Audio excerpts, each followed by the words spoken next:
Avec cette victoire à Nantes, l'Olympique de Marseille est la meilleure équipe à l'extérieur de ce début de saison. 5 victoires sur 6 déplacements, 15 points sur 18 prix possibles. Salutations à toutes et à tous, Steve, supporter of Marseille. J'espère que vous allez bien. Si tu es nouveau sur ma chaîne, l'ensemble de mes abonnés, moi-même te souhaitons la bienvenue.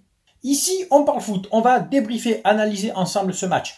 FC Nantes, Olympique de Marseille, 10e journée de Ligue 1. McDonald's, victoire là-bas de nos Olympiens à Nantes en Loire-Atlantique. Allez, c'est parti.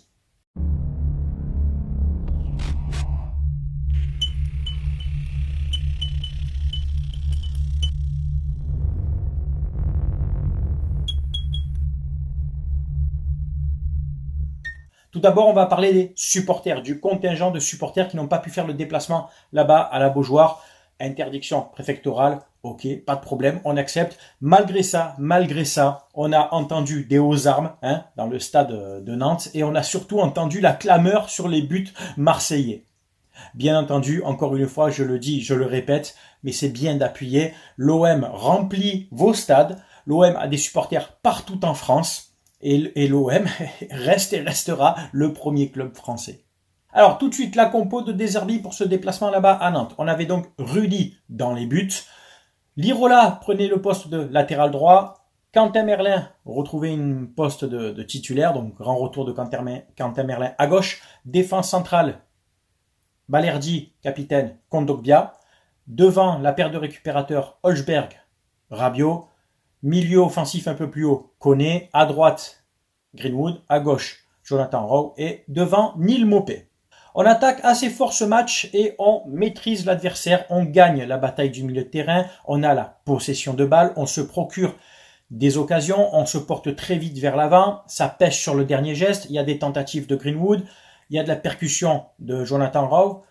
Maupay joue en pivot et s'appuie.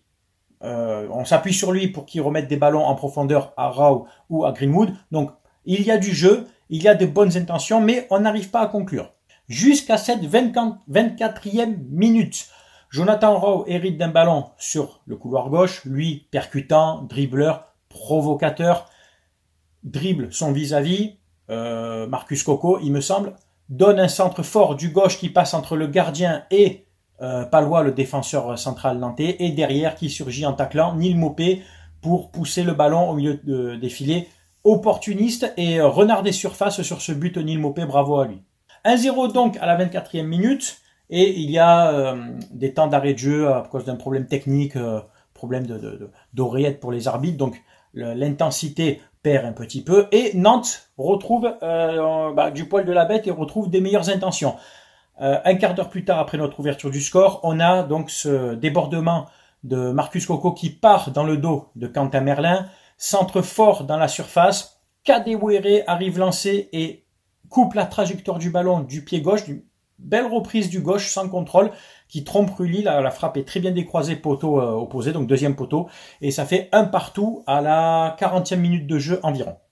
Il ne se passera plus rien avant la mi-temps, on rentre avec ce score de 1-1 avec quand même de bonnes intentions de la part de notre équipe. On se projette assez bien vers l'avant, mais je te dis, ça manque dans la finition et il y a surtout du déchet technique.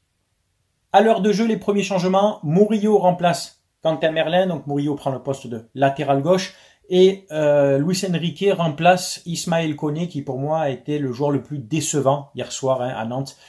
Dans un poste peut-être de milieu offensif un peu plus haut, il n'a pas su s'exprimer, il n'a pas touché beaucoup de ballons, il n'a pas fait les bons choix, il n'a pas donné de bons ballons, il en a perdu pas mal, trop discret, pas assez influent dans le jeu, donc j'attends plus de ce joueur-là, il va falloir que certains joueurs rehaussent leur niveau de jeu et s'imposent un peu plus, tentent un peu plus de culot, donc à l'image de toi, Koné hier, qui pour moi ton match a été vraiment trop discret.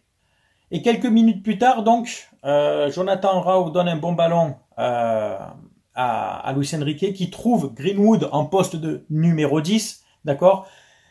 Il élimine le défenseur devant lui et au 20 mètres, face au but, mais une frappe pas très puissante mais très bien placée au ras du poteau qui trompe Lafont, le gardien nantais, et ça fait 2-1. Il faut rappeler qu'en première mi-temps, Greenwood s'est aussi procuré une très belle occasion qui a été très bien sortie aussi par Lafont.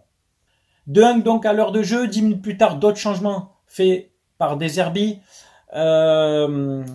Brassier rentre à la place de Rao. Donc Brassier prend le poste de latéral gauche. Murillo reprend son poste de latéral droit car Lirola sort aussi également. Et on a la rentrée de Derek Cornelius à la place donc de Lirola. Cornelius prend le poste de défenseur central. Kondogbia monte d'un cran, on joue avec un milieu à 3. Rabiot, Kondogbia, Hochberg et 3 joueurs offensifs. Enrique, Greenwood et Mopé. Du côté nantais, il y aura des occasions, mais beaucoup de hors-jeu, beaucoup de positions de hors-jeu, de la part notamment de Simons, je ne sais pas comment ça se prononce, mais qui a été quand même assez virevoltant et dangereux, mais très souvent hors-jeu, heureusement pour nous. Et un peu plus tard, vers la 87e, malheureusement, on a cette blessure de Cornelius, qui se blesse sur un tacle, il prend un coup sur les côtes, qui sort sur civière et qui est remplacé par Rongier. Le match s'arrête là avec une victoire donc 2-1 de l'OM là-bas à Nantes. Au niveau des statistiques, on a eu 78-76% de possession de balles, c'est énorme, en étant 11 contre 11, sans problème, etc.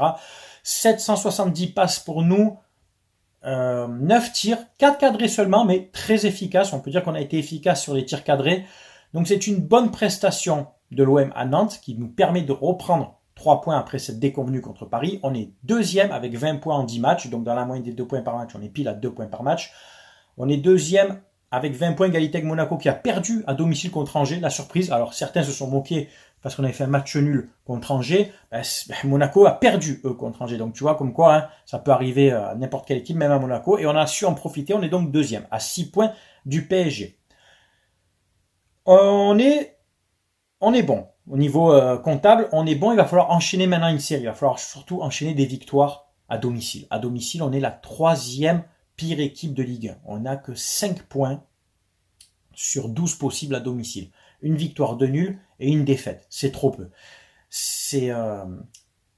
Cette carence de points à domicile, ces contre-performances font que on est à 6 points du PSG. Alors, je ne te dis pas qu'on pourrait jouer le titre, mais ne serait-ce que déjà un match nul contre Reims ou contre Angers, surtout contre Angers, c'est 2 points de plus, tu vois, tu titillerais un peu plus le PSG. On a vraiment un souci depuis plusieurs saisons avec ces contre-performances à domicile. On fait des très bonnes prestations à l'extérieur, on va chercher des points, je dis 15 sur 18 possibles, c'est très bon, mais à domicile, ça pêche. Il va falloir trouver le remède, la solution et surtout le symptôme. Qu'est-ce qui se passe à domicile? Est-ce que les joueurs ont trop la pression? Est-ce que le Vélodrome tétanise les joueurs d'une saison à une autre, malgré qu'on change les joueurs? Est-ce que ça serait un problème Vélodrome? Je ne sais pas.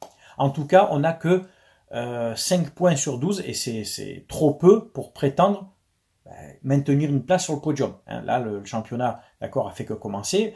On est quand même à 10 journées, donc on attaque quasiment, on a presque joué un tiers des matchs. À 2-3 matchs près, on a joué un tiers des matchs, d'accord. Il va falloir trouver une solution à domicile, surtout, et gagner des matchs contre les concurrents directs dans les confrontations directes. Monaco, Lille, Lyon, etc. Dans l'ensemble, j'ai trouvé l'équipe assez solide. Certains joueurs m'ont plu, notamment Kondogbia dans ses sorties de balles, dans ses interventions. Quentin Merlin, très bon retour. Hochberg, sérieux. Rabiot, sa première mi-temps, j'ai moins aimé. Je trouvais qu'il y avait du déchet, qui ne s'est pas trop porté vers l'avant, qui jouait plus en retrait, qu'il a perdu pas mal de ballons. Ça allait mieux en deuxième mi-temps. Greenwood, très bon match. Luis Enrique, la rentrée a été décisive puisqu'il a donné un ballon, une passe D, tout comme Jonathan Rau qui a été passeur décisif sur le but de Mopé. Mopé avec un jeu différent de Wai, plus incisif. On le trouve plus facilement, il se déplace mieux, mais il est plus juste techniquement. J'espère que Wai a su tirer des enseignements de la prestation de Mopé et pourra peut-être améliorer ses performances, parce que pour l'instant, à choisir, je préfère Mopé que Wai. C'est tout pour l'analyse de ce match.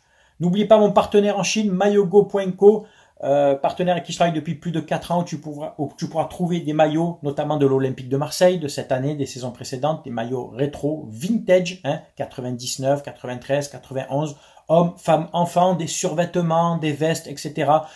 Ligue 1, Bundesliga, Serie A, Première Ligue.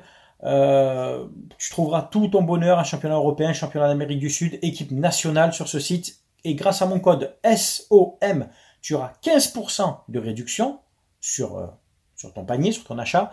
Donc sur un maillot déjà qui ne coûte que 26 €, tu auras 15% de réduction. Et en plus, uniquement sur cette chaîne sur YouTube, 5% de ton panier est reversé tous les ans dans une cagnotte et qui est partagée pour 2 associations avec qui je collabore depuis 4 ans. Les Petites Sœurs des Pauvres et Sourire à la Vie, 2 institutions à Marseille. Donc depuis 4 ans, la commission que me verse le site, les 5%, sont reversés dans une cagnotte pour ces 2 associations. Donc tu vas sur le site, tu commandes, tu as 15% de réduction et 5% de ton panier est reversé donc dans cette cagnotte. Donc le code SOM, d'accord, et les frais de port sont offerts à partir de 79 € d'achat. Pour le 8e maillot à gagner, pour les adhérents ultra, les adhérents de la chaîne, donc sur la chaîne Supporter of Marseille, tu as des adhésions niveau supporter au niveau ultra. Pour les adhérents niveau ultra, le tirage au sort pour le maillot offert, le 8e maillot offert en 7 mois, 8 maillots offerts en 7 mois sur cette chaîne, d'accord, se fera mercredi. Donc mercredi, comme d'habitude, avec mes filles, on fait le tirage au sort dans un chapeau magique et le 8e maillot sera décerné. Pour celui qui a gagné le 7e maillot, c'est en cours de livraison, voilà, il le sait. Et voilà, donc pour ceux qui veulent adhérer au niveau ultra à la chaîne, à 3,99 €, tu seras inscrit tous les mois, tant que tu es adhérent, au tirage au sort pour tenter de gagner un maillot. Il y a des vidéos en plus, il y a des avantages, et une partie de l'argent est reversée aussi dans la cagnotte pour les associations. Donc tout ça, c'est fait à but caritatif, et en plus, tu tentes de gagner un maillot offert, et les frais de port sont à ma charge, bien entendu. Voilà. C'est tout pour cette vidéo, j'espère qu'elle t'a plu. C'est bien entendu à toi de commenter, de donner ton avis, que tu sois supporter de l'OM, de Nantes ou d'une autre équipe. C'est que bien entendu on respecte les avis de chacun. Voilà, c'était Steve, supporter of Marseille. Portez-vous bien, très belle semaine, à très bientôt. Ciao ciao tout le monde.